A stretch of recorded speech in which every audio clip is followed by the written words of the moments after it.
It doesn't bother me one bit for the National Security Administration to have my phone number. Mr. President, you did what you had the authority to do, and I congratulate you. I can't imagine filibustering the bill that I like. I can't imagine filibustering the bill I'm actually for. I think we can take a hit.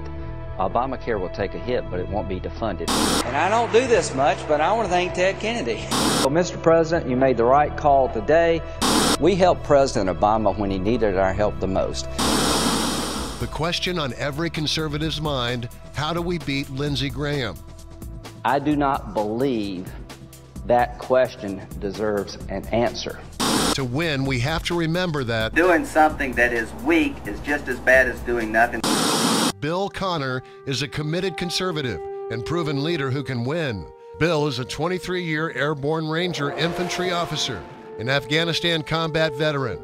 He currently serves as a lieutenant colonel in the U.S. Army Reserves. He's a father and husband, and a conservative leader we know and trust. Lindsey Graham has been in Washington for 19 years, and that's just too long.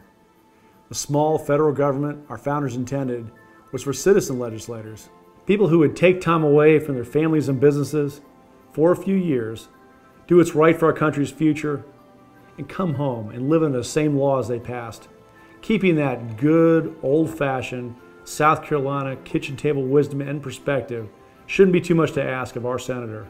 After nearly 2 decades in Washington, Lindsey Graham's values and votes look more like they came from a congressional conference table.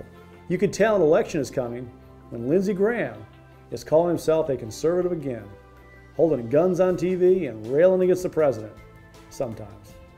Telling everyone who will listen he's against Obamacare and he supports traditional marriage and the right to life too, but it's just talk.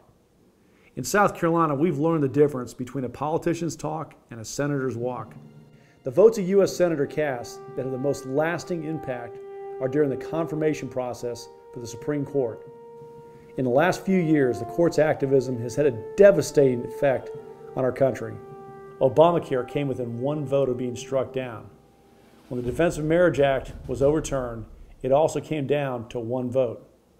Rulings on domestic surveillance, guns, and so many other rights that we hold dear will be made by the court for years to come.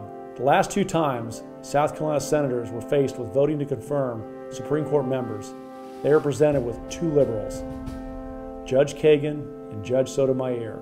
Our conservative hero, Jim DeMint, voted no on both of them, and Lindsey Graham showed his true colors and voted yes. South Carolina conservatives know that's just the beginning, but isn't that enough? Those votes aren't South Carolina kitchen table values.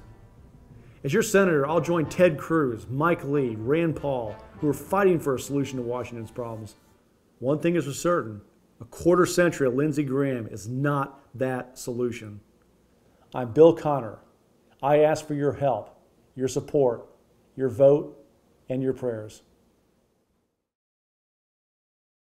But the good news for the Republican Party is the debacle is over if we don't do it again. And I promise you I'll end this soon.